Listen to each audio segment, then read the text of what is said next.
So let's use it. Which component has the state that we're interested in syncing?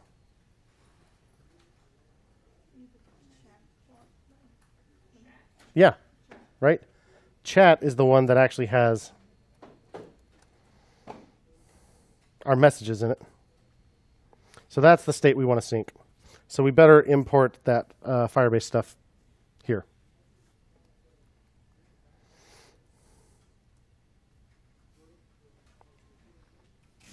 So I will import that. I want to import my own configuration here. So import base from /base.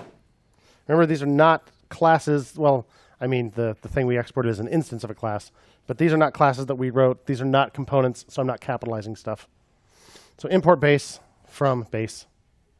And that gives us our rebase class that we can use. And looking at the documentation, I said the thing I was interested in was sync state. Allows you to set up two-way data binding between your component state and your Firebase. Whenever your Firebase changes, your component's state will change. Cool. When do we want it to start syncing? Say that again? When the page loads? Yeah, when we first load this thing, right? So we could use a lifecycle thing again here. So we're already a class, so we're good. So let's go ahead and say component will mount. We can do it before it even starts rendering. Why not? What do I want to do? I want to call this sync state function.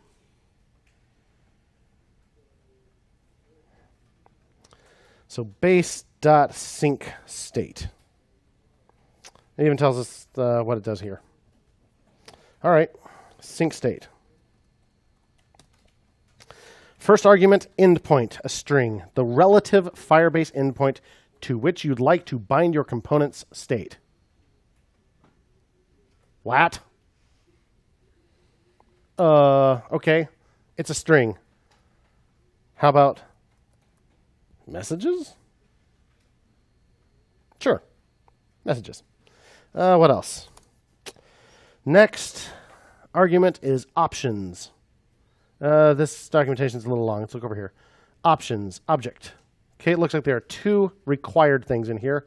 Context, the context of your component, and state, which is the state property you want to sync with Firebase. Can be an arbitrarily nested property a la foo.bar. So context, the context of your component. Now this is one argument here. This is an object. So our second argument here is an options object. So inside curly braces. First option, context. The context of your component. This is all it means. This. That's all it means. And next, the property from state that we want to sync with Firebase. So what is that? It's messages. So you just tell it the name of the property. We don't say this.state.messages. We just tell it the name of the property from state that we want to sync.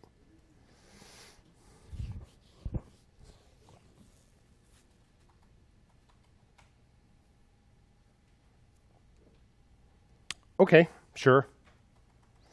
What else we got here? Default value, as array, that's a Boolean. Returns the Firebase data at the specified endpoint as an array instead of an object. Well, messages is an array, right? So that seems like a good idea. As array. True. Keep keys, queries, then blah, blah, blah, blah, blah. Keep keys will keep any Firebase generated keys intact when manipulating data using the as array option. That doesn't seem like a bad idea. Sure, why not?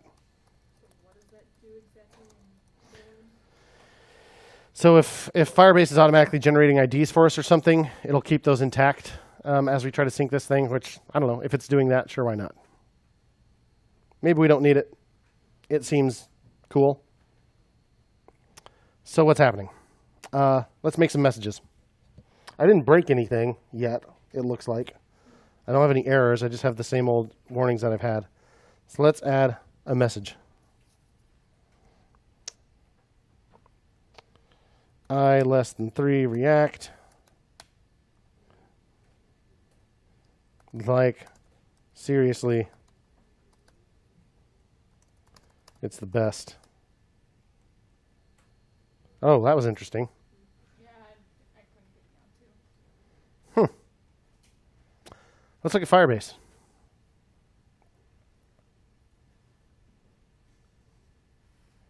Let's go to the database section. Oh, there's our data. Look at that. Messages. Here's an array. Undefined.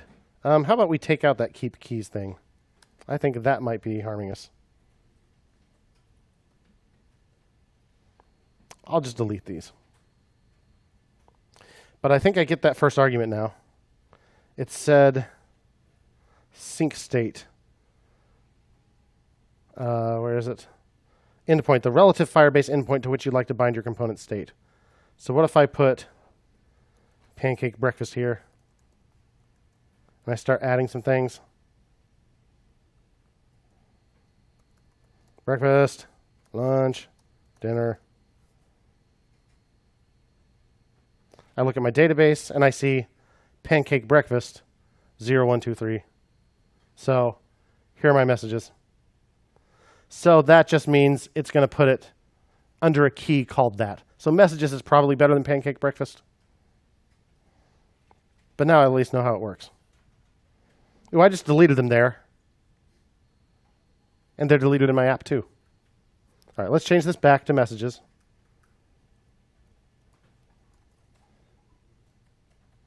And let's give it a shot.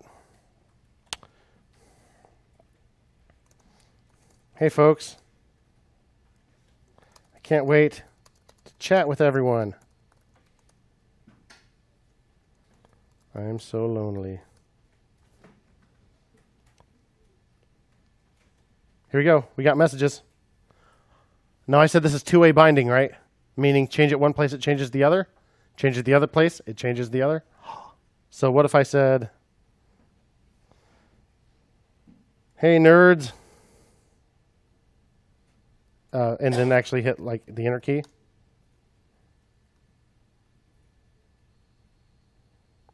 Changes it here. Change it either place, and it shows up. If I refresh the page, they're still there. Let's sign in as someone else. a@a.com. Hey, E. What's happening? Oh, man, we got a conversation between two people. Oh, what's he going to say back?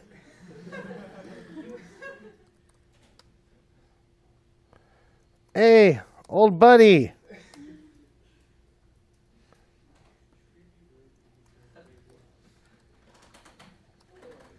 Yeah, long time no chat.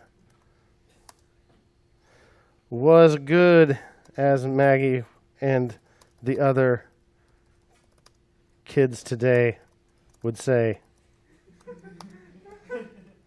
Fire emoji. 100 emoji.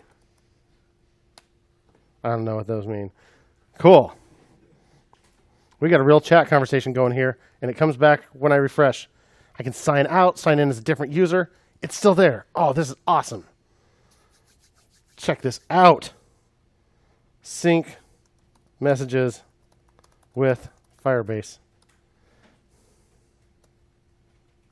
We did it. We remade Slack. IPO time, baby. Let's make $1 billion. Woo! Copyright. No, this isn't Slack, it's chattering. This is chattering. I mean, our